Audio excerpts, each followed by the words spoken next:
One day cricket থেকে অবসরের ঘোষণা মুশফিকুর রহিমের সামাজিক মাধ্যমে স্ট্যাটাস দিয়ে জানালেন মিস্টার ডিপেন্ডেবল। টেস্ট নিয়ে জানাননি সিদ্ধান্ত। বৃথা গেল মিলারের একক প্রচেষ্টা। নিউজিল্যান্ডের রানের পাহাড় টপকাতে ব্যর্থ সাউথ আফ্রিকা। 50 রানের জয়ে চ্যাম্পিয়ন্স ট্রফির ফাইনালে ব্ল্যাক ক্যাপস। জুলাই আগস্টে বাংলাদেশ সফরে আসবে পাকিস্তান, জানালেন পিসিবি প্রধান নাকভি। চূড়ান্ত হয়নি ফরম্যাট, এফটিপির বাইরে হওয়ায় খুশি ফারুক আহমেদ। অবশেষে ওয়ানডে ক্রিকেট থেকে অবসর নিলেন মুশফিকুর রহিম। সামাজিক মাধ্যমে স্ট্যাটাস দিয়ে নিজের অবসরের কথা জানান মিস্টার ডিপেন্ডেবল। 19 বছরের ক্যারিয়ারে 274 ম্যাচ খেলে করেছেন 7,795 রান।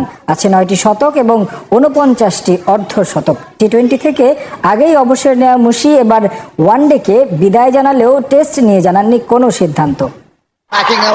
শেষ পর্যন্ত থামতেই হলো মুশফিকুর রহিমকে। ওয়ানডে ক্রিকেটে থামতে হলো। ওয়ানডে ক্রিকেটে থামলো তার 19 বছরের পথ চলা। বাংলাদেশের বহু উত্থান পতনের সাক্ষী তিনি। বহু বিজয় গাথা রচিত হয়েছে তার ব্যাটে। একটা সময়ে এসে নামের পাশে যোগ হয়েছে মিস্টার ডিপেন্ডেবল। দেশ ভরসা করত বলেই হয়তো এই তকমা। তবে মাঠের নায়ক থামতে পারলেন না মাঠ থেকে। মোটামুটি লম্বা সময় ধরে তার ব্যাটে রানের দেখা ছিল না। যে ধারাবাহিকতার জন্য এত নাম ডাক সেটাও অনুপস্থিত। তাই ক্রিকেট পাড়ায় একটা ফিসফাস তৈরি হয়েছিল আগেই। সেটা দানা বাঁধে চ্যাম্পিয়ন্স ট্রফিতে। দুবাইয়ে ভারত ম্যাচে ব্যর্থ তিনি। কোনো কাব্য রচনা করতে পারেননি রাওয়ালপিন্ডিতে বাংলাদেশের দুঃসময়ে।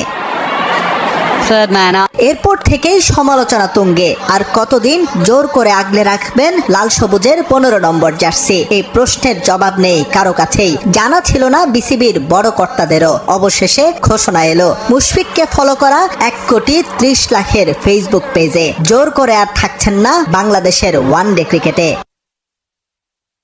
ফেসবুক স্ট্যাটাসে বেশ সোজা সাপটা মুশফিকের বক্তব্য। অবসর নিচ্ছে ওয়ানডে ক্রিকেট থেকে। গেল কিছুদিন যে ব্যাটটা তার কথা শোনেনি সেটাও লিখতে ভুল করেননি। উল্লেখ করেছেন এটাই তার অবসরের আসল সময়। অর্জনের পাল্লায় কি আছে সেটা নিয়ে মুশফিক বিনয়ী। কিন্তু দেশের জন্য তার চেষ্টার যে কমতি ছিল না কখনো, সেটা না বললেও যে জানে সবাই। বাংলাদেশের প্রেক্ষাপটে মুশফিকুর রহিম অবশ্যই কিংবদন্তি। 274 ম্যাচে তার 7,795 রান, চারটেখানি কথা নয়। 9 সেঞ্চুরি আর 49 50-তে লেখা আছে কত কাব্য, মহাকাব্য।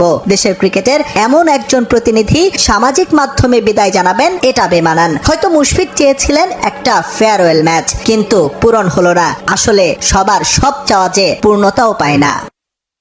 বৃথা গেল ডেভিড মিলার।